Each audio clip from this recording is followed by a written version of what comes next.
What is up, guys? DLE Kamell here with a quick video to talk about Tellarknight Advent Structure Deck EX. So this is a new structure deck that was leaked into Duel Links just earlier today. You may have seen Rye's video, but I wanted to give my thoughts on it and how I think it will actually help Tellarknights as a deck. If you guys don't know much about Tellarknights in Duel Links, they have kind of defaulted to a very stally control playstyle. When they first came out, they were utilizing the skill balance in order to, really perform and see the opening hands that they needed. Now that balance is nerfed and they can no longer use it to its full advantage, they have straight up just become a trap deck, maximizing on copies of their negate as well as annoying traps that capitalize off of how much you can actually search and see the Tellarknights again off of cards like the Tellarknight Sirius and Altair. So now that Tellarknights have kind of defaulted to a more stally playlist, Konami is giving us more access to the archetype. They've given us two pendulums, Tellarknight Triver and Tellarknight Alpha. Yes, Tellarknight Alpha. This is a equip spell. It has a similar name to the trap card. What is that card called? That card is called Stellar Nova Alpha. Okay, so it was basically, it's like just a play on the words. All right.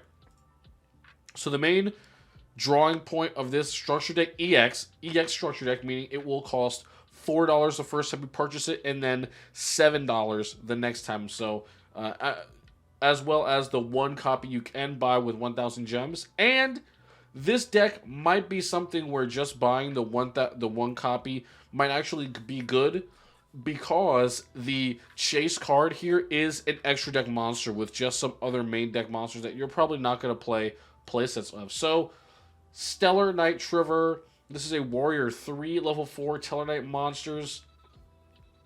During the turn you Exceed Summon, you can have special summon monsters except Tellarknights. If this card is Exceed Summon, return all of the cards to the field on the field to the hand. Once per turn, you can detach one, send one random card from your opponent's hand to the graveyard. If this card with Exceed material is sent to the graveyard, you can target one Tellarknight monster in your graveyard special summon. And so, wow, this is probably one of the most powerful effects that we've seen on an Exceed monster yet. Definitely surpassing that of like Malevolent Sin and Rhinoceros and M7. Removing, just straight up return all other cards on the field to the hand. No targeting, no destruction, none of that.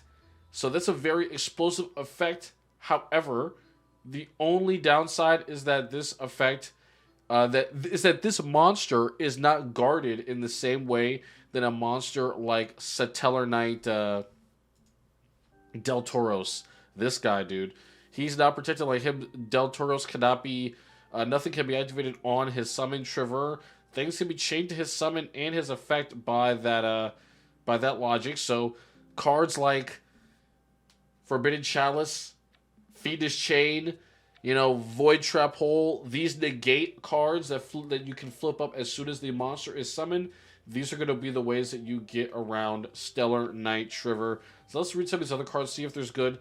These Tellarknight pendulums, they both have the pendulum effect that says you're locked to pendulum summoning Tellarknight or Zephyras.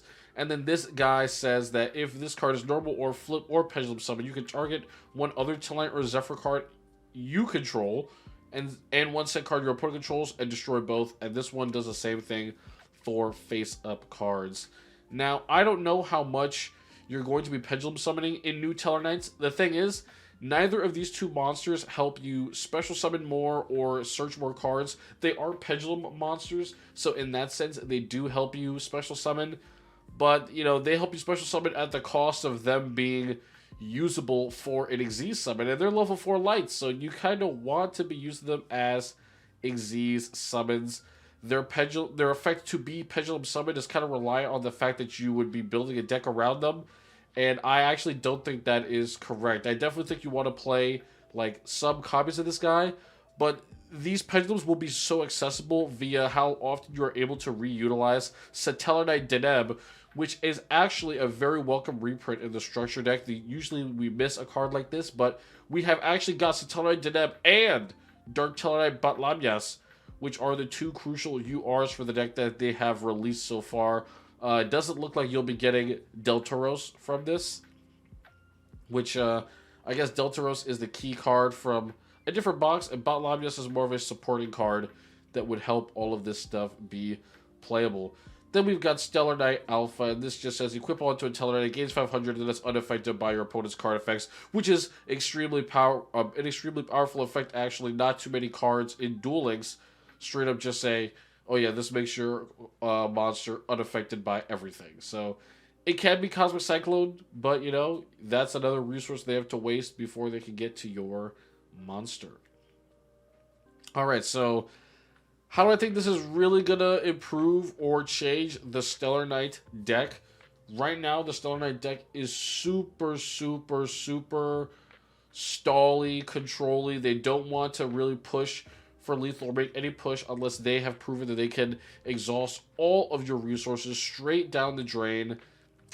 And this deck will benefit from Trevor. However, I definitely think that for it to really benefit from Trevor, it's going to have to get more aggressive, start running cards like Cosmic Cyclone, stuff to remove back row, stuff to remove troublesome monster effects that are just going to be constantly out on the field.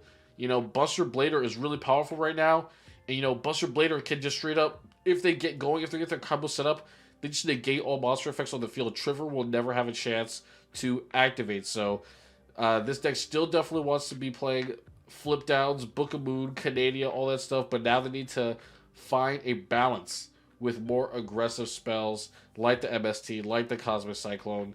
Stuff like that is really going to help Trevor pop off. The Pendulums, I don't know so much, but I think this is a good start for Stellar Knight. It's just a shame that it had to come so late, right? Trevor, just looking at his effects, there's nothing really for me that seems, you know, outrageous that they couldn't give this to us like a year ago when Xyz monsters were coming out, or towards the end of Xyz World when Onomats were just the best deck for like 6 months. They definitely could have given us Trevor to spice things up, but I guess they feel like now the time is right. And, you know, I am not so sure that this deck will be popping off like some of the other newer additions like Buster Blader have. The added boss monster is nice, but the main deck itself is still too unchanged, too rudimentary. You know, the thing that really makes this deck better is how you're going to have to change it for Trevor to pop off. So hopefully the playstyle of Tellarknights change and they pick up a new skill or something, because something else about this deck not being an anime deck, no new skill with the structure deck. They're just going to have to make do with what they have. So I really hope this new Supprt can move them in the right direction. Let me know what you think about Tellarknights, Stellar Knights, Trevor. I am excited. I like Tellarknights. It's just a shame that they got such a crappy run around the first time, and now we're finally getting another Xyz monster that's actually usable as a boss monster. So I'm pretty happy that they finally got some cards. Just sad it took them so long. Peace out, guys. I've been Daily Kamell. Like, subscribe, comment, and I'll see you later.